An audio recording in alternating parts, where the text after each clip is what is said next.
any authority to act on behalf of Matthew Aldridge in this court. You have no legal authority, nor do you have any authority through a legal document to represent or to act on behalf of Matthew Aldridge. Why don't we court just let me file this document? Show it to the bailiff and he'll show it to me. Apparently there's a copy here.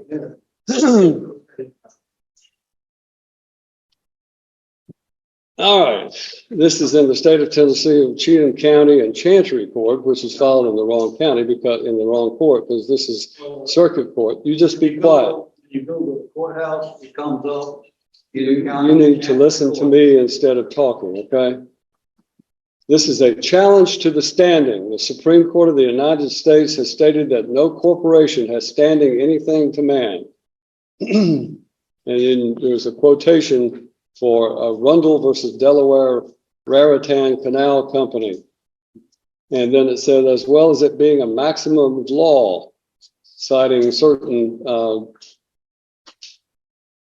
The judge reads the document the man provided, and it is filled with sovereign citizen jargon, demands to prove standing, references to corporations lacking legal authority over men, maxims of law, and citations to irrelevant 19th century civil cases.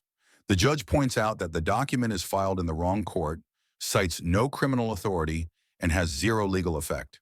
He recognizes immediately that this is an attempt to challenge jurisdiction through pseudo-legal language. Latin phrases, dissimilar things ought not to be joined by a definition of Black's Law Dictionary. So the respondent in error requires that the state of Tennessee Incorporated and Cheatham County Chancery Court prove their standing to proceed against a man in any court of law. You have 15 calendar days to prove your standing or forever yield to estoppel, waiver, and fraud, and cease and desist this proceeding immediately. More time is available if requested. And then this was signed by Matthew O'Neill Aldridge. Is that your signature? That's the respondent in error signature. All right. Well, I find that Matthew Neal Aldridge has failed to appear personally in this court for the plea day on his case, which is set for trial tomorrow. And as a result, you have no standing, sir, under what I know what you're trying to do is to try to use the sovereign citizen approach to this situation. And I'm simply telling you that you do not have the right to represent Matthew Neal Aldridge. If you are, in fact, Matthew Neal Aldridge, then you need to say so and stop this nonsense, because what you're attempting to do has no legal effect. You cannot challenge the criminal law or the jurisdiction of this court by simply filing some legal mumbo jumbo having to do with civil litigation. That has civil litigation in it. It is not a criminal case that you have cited. So it has no effect on this court regarding the criminal statutes of this court. This court is empowered under the Constitution of the United States of America and the Constitution of the state of Tennessee, and by the duly elected citizens of Cheatham County to empower and enforce the laws of the state of Tennessee. And that is what I'm going to do regarding Matthew Lynn Aldridge. Mr. Aldridge is set for today to appear in court personally on what we call... The court's patience starts to thin. The judge explicitly states he knows the man is attempting sovereign citizen tactics and warns that they have no power to stop a criminal prosecution. He explains firmly that the court's jurisdiction comes from the U.S. and Tennessee constitutions and the local electorate. The judge also emphasizes that if the man really is the defendant, he needs to stop playing games, because failing to appear can lead to bond revocation and jail time. What we call our last plea day before his trial date tomorrow. Is that an article pre-trial? To what? Will that be an article pre-trial? A trial by jury with jury? It would be a trial by jury. Certainly it would be. But I don't know who you are. And I don't think you have any authority if you are not Matthew Lynn Aldridge to appear before this court. And you're wasting valuable time to all of these other citizens who are here today. So when I'm talking, you stop talking. No, you will when I'm finished talking. You are wasting the court's time by doing this, and I'm just simply instructing you that If you are, in fact, Matthew Lynn Aldridge, then this is your last day to settle your case. The trial date is set for tomorrow, and unfortunately, it will not go forward because of the fact that I have a conflict and I have to be in Stewart County on a civil matter. So we're going to assign a new trial date for Matthew Lynn Aldridge.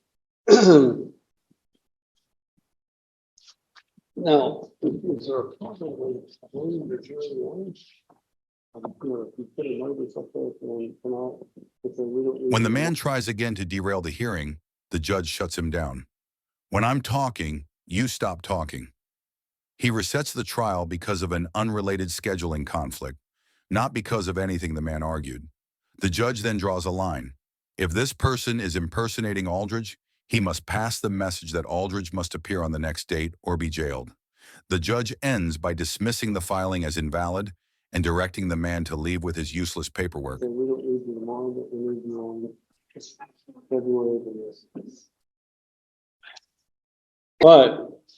To Matthew Aldridge and the individual standing before me whose name must not be uttered, then we will set a July 15th trial date for Mr. Aldridge. Whatever this document is that you have filed is in fact invalid because it does not cite any valid criminal statute, and therefore I'm denying whatever that might be in the way of a motion. The trial date will be July 15th. The last day for Mr. Aldridge to enter a plea or go to trial will be July the 8th. July the 8th. Now, we're going to give you a card. If you are, in fact, Matthew Aldridge and you're just playing games with the court regarding this nonsense that you filed, then you may get this card and you may go on about your business.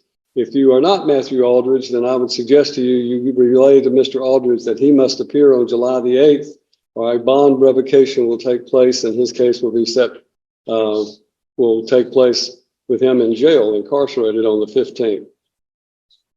That's the judgment of the court. You need to take your piece of paper and go on about your business.